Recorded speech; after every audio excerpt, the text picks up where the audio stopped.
Bismillahirrahmanirrahim. Assalamualaikum warahmatullahi wabarakatuh. Selamat malam rekan-rekan semua. Hari ini saya Fahru Roji dari kelas EP02 STIE Budi Pertiwi akan mempresentasikan soal dan jawaban tentang pengawasan norma di lingkungan kerja dengan bimbingan dari dosen pengampu kita Bapak Pedro da Silva STMT. Baik, kita mulai dari soal yang pertama. Jelaskan pentingnya penerapan sistem manajemen keselamatan dan kesehatan kerja atau SMK 3 di lingkungan kerja serta bagaimana penerapan ini dapat mengurangi resiko kecelakaan kerja dan penyakit akibat kerja atau PAK. Untuk jawaban soal pertama, penerapan sistem manajemen keselamatan dan kesehatan kerja bisa disebut SMK 3 sangat penting untuk menciptakan lingkungan kerja yang aman dan sehat. SMK 3 bertujuan untuk melindungi pekerja dari resiko kecelakaan kerja dan penyakit akibat kerja atau PAK melalui pengelolaan dan pengendalian potensi bahaya di tempat kerja. Berikut adalah beberapa manfaat penting dari penerapan SMK 3 di lingkungan kerja, yaitu mengurangi resiko kecelakaan kerja. SMK 3 membantu mengidentifikasi potensi bahaya dan melakukan langkah pencegahan sehingga resiko kecelakaan dapat diminimalkan. Menekan penyakit akibat kerja, PAK. Menekan PAK. Lingkungan kerja yang tidak aman atau kondisi kerja yang tidak layak bisa memicu penyakit akibat kerja seperti gangguan pernapasan, gangguan pendengaran, atau masalah kesehatan lainnya.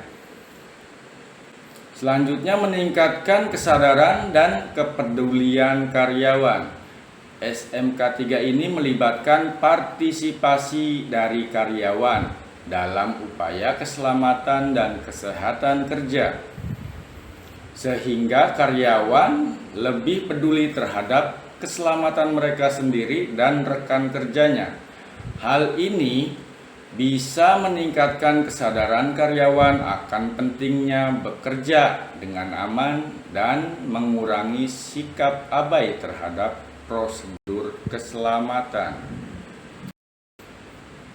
Menurunkan biaya perusahaan, kecelakaan kerja, dan PAK seringkali menyebabkan kerugian finansial besar, termasuk biaya perawatan, asuransi, dan kehilangan produktivitas.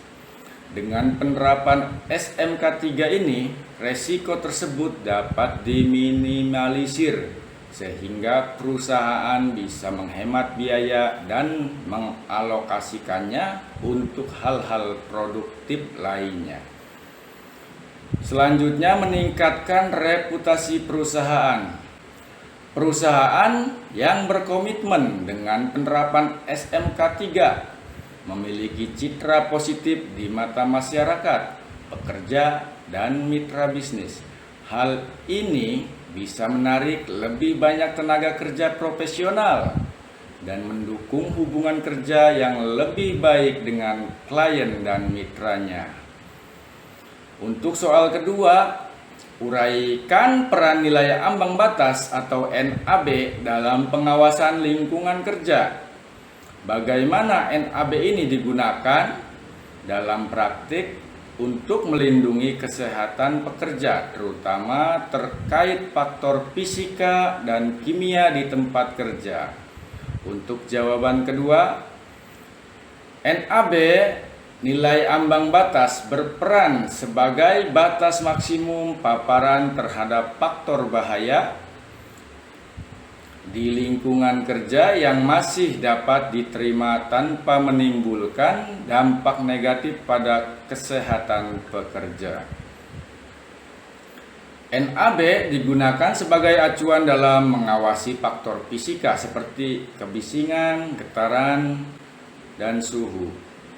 Faktor kimia seperti gas, uap, dan debu beracun. Dalam prakteknya, NAB ini membantu perusahaan memantau tingkat paparan pekerja terhadap bahaya dan mengambil langkah pengendalian jika paparan melebihi batas.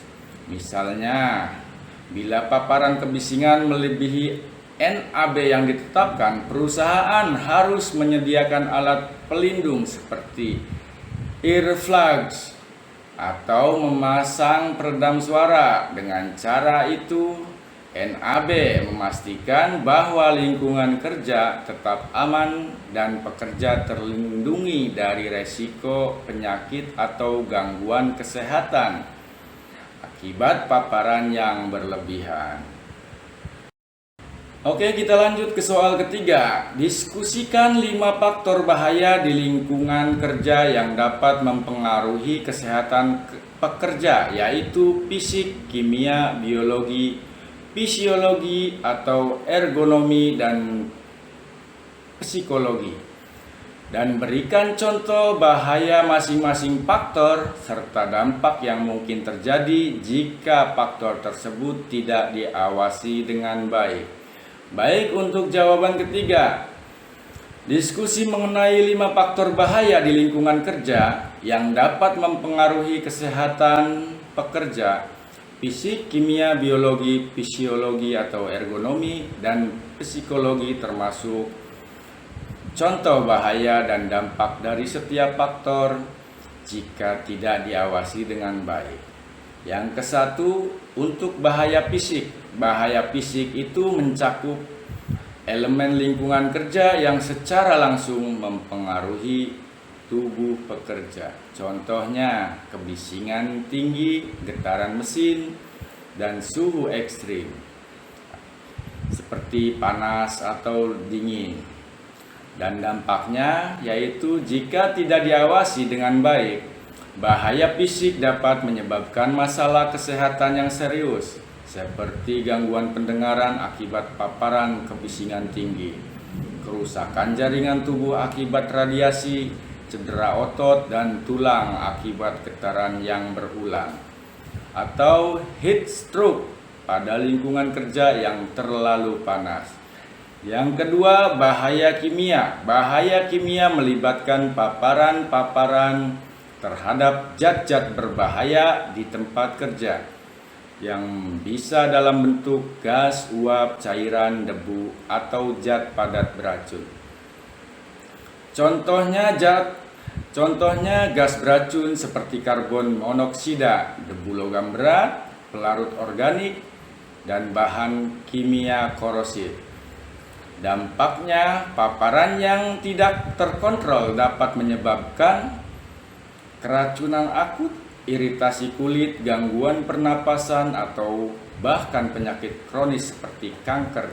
Sebagai contoh, paparan bahan kimia beracun seperti benzena dalam jangka panjang bisa meningkatkan resiko leukemia. Yang ketiga yaitu bahaya biologi di tempat kerja terkait dengan paparan terhadap organisme yang dapat menyebabkan penyakit atau infeksi. Contohnya seperti bakteri, virus, jamur, dan parasit di tempat kerja seperti rumah sakit, laboratorium, atau industri pengolahan makanan. Dampaknya itu, jika bahaya biologi tidak diawasi dengan baik, bisa terjadi penularan penyakit menular kepada pekerja. Misalnya pekerja di sektor medis berisiko tertular penyakit infeksi seperti hepatitis atau TBC jika prosedur pengendalian infeksi tidak diterapkan dengan baik. Yang keempat, bahaya fisiologi atau ergonomi. Bahaya ergonomi mencakup segala hal yang menyebabkan tekanan fisik pada tubuh akibat desain lingkungan kerja yang kurang sesuai. Contoh, postur tubuh yang salah saat bekerja, angkat beban berlebihan, atau posisi duduk yang tidak ergonomis di meja kerja. Dan dampak bahaya ergonomi dapat menyebabkan gangguan muskuloskeletal seperti nyeri punggung, cedera pada sendi dan otot, carpal tunnel syndrome atau kelelahan otot. Dan yang kelima, bahaya psikologi. Bahaya psikologi melibatkan stres mental atau emosional yang dapat mempengaruhi kesejahteraan psikologis pekerja. Contohnya beban kerja berlebihan, tekanan dari atasan, ketidakpastian pekerja, konflik interpersonal, dan lingkungan kerja yang kurang suportif. Dan dampaknya, jika tidak diawasi, bahaya psikologis dapat menyebabkan stres kronis, burnout, kecemasan, depresi, dan bahkan dapat mengarah pada peningkatan resiko kecelakaan kerja karena menurunnya konsentrasi. Untuk selanjutnya kita ke soal keempat. Bagaimana Undang-Undang Nomor 1 Tahun 1970 dan peraturan-peraturan lainnya terkait pengawasan lingkungan kerja berperan dalam menetapkan standar keselamatan dan kesehatan di tempat kerja. Dan sertakan pula contoh penerapan pasal-pasal terkait dalam lingkungan industri. Baik, ini untuk jawaban soal keempat. Undang-Undang Nomor 1 Tahun 1970 tentang keselamatan kerja bersama peraturan-peraturan lainnya memiliki peran fundamental dalam menetapkan standar keselamatan dan kesehatan kerja di Indonesia. Undang-undang ini memberikan kerangka hukum dan pedoman bagi perusahaan dan pekerja dalam menciptakan lingkungan yang aman dan sehat. Tujuan utama undang-undang ini adalah mencegah kecelakaan kerja dan penyakit akibat kerja dengan mengatur kewajiban pengusaha, hak-hak pekerja, serta peran pemerintah dalam pengawasan dan penegakan aturan keselamatan kerja. Peran dan penerapan pasal-pasal terkait dalam lingkungan industri. Yang pertama, kewajiban pengusaha untuk menjamin keselamatan kerja. Dalam pasal 3, mengatur bahwa pengusaha wajib menyediakan fasilitas memadai untuk menjamin keselamatan kerja, meliputi penyediaan peralatan kerja yang aman, seperti APD dan pemeliharaan fasilitas yang mendukung kesehatan untuk pekerja. Contoh penerapannya di industri manufaktur misalnya, perusahaan wajib menyediakan APD seperti helm, kacamata pelindung, atau sarung tangan bagi pekerja yang berisiko terpapar bahan berbahaya atau peralatan berbahaya. Kedua, kewajiban pengusaha untuk melatih dan membina keselamatan kerja, yaitu dalam pasal 9. Dalam pasal ini, pengusaha diwajibkan memberikan pelatihan tentang keselamatan kerja kepada karyawan, terutama dalam penggunaan alat-alat berat atau bahan kimia berbahaya.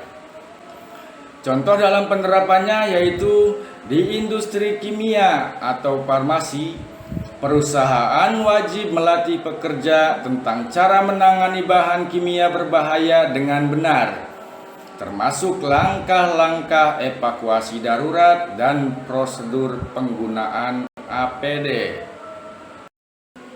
Yang ketiga, kewajiban pengusaha menyediakan pertolongan pertama pada kecelakaan P3K. Dalam pasal 4, pasal ini mengatur bahwa perusahaan wajib menyediakan fasilitas P3K. dan tenaga medis yang siap menangani kecelakaan atau situasi darurat. Contoh penerapannya dalam lingkungan industri konstruksi, perusahaan harus memiliki kotak P3K yang lengkap dan mudah diakses serta tenaga medis atau petugas yang terlatih dalam pertolongan pertama.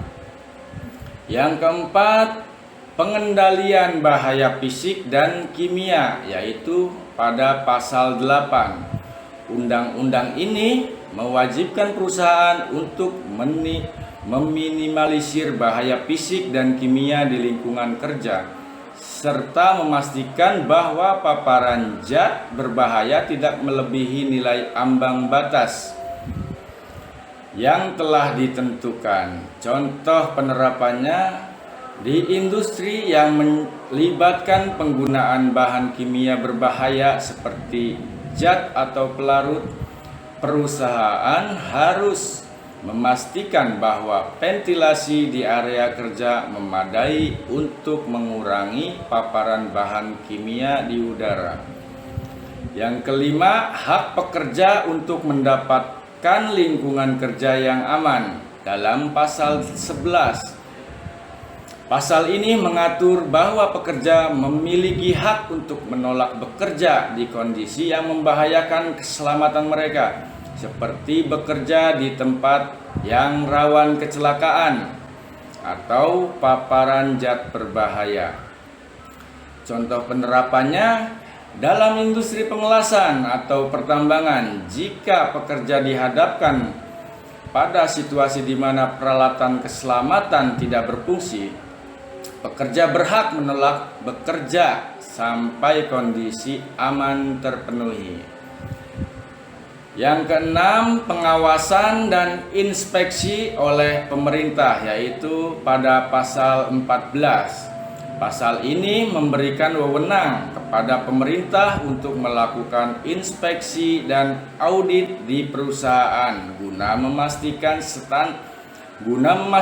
bahwa standar keselamatan dan kesehatan kerja dijalankan dengan benar. Contoh penerapannya yaitu di industri energi atau manufaktur. Dinas Pengawasan Ketenagakerjaan secara rutin melakukan inspeksi untuk memeriksa standar keselamatan seperti adanya alat pemadam kebakaran, penempatan rambu-rambu keselamatan, dan kelengkapan APD. Kita menuju soal yang terakhir, yaitu soal kelima. Apa saja langkah-langkah yang dapat diambil perusahaan untuk memastikan kesehatan dan keselamatan pekerja melalui pemantauan dan pelaporan lingkungan kerja? Dan jelaskan bagaimana pelaporan ini berperan dalam perbaikan kondisi kerja dan penurunan angka kecelakaan di tempat kerja. Untuk jawaban soal kelima ini, langkah-langkah yang dapat diambil perusahaan untuk memastikan kesehatan dan keselamatan pekerja melalui pemantauan dan pelaporan lingkungan kerja meliputi identifikasi dan penilaian risiko, menilai risiko bahaya di tempat kerja secara berkala. Selanjutnya, pemantauan paparan bahaya. Dilakukan pengukuran rutin terhadap faktor-faktor bahaya seperti kebisingan, zat kimia, dan suhu.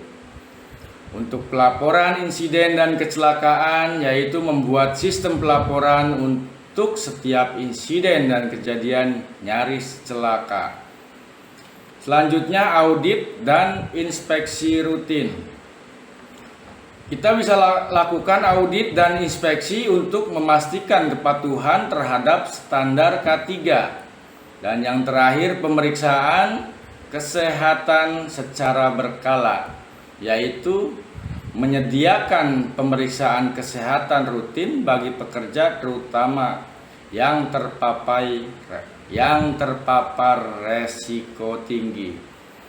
Untuk peran pelaporan ini memungkinkan perusahaan mengidentifikasi masalah keselamatan lebih dini mengevaluasi efektivitas program K3 dan membuat perbaikan yang diperlukan. Dengan demikian, pelaporan dapat membantu mengurangi angka kecelakaan dan meningkatkan kualitas lingkungan kerja.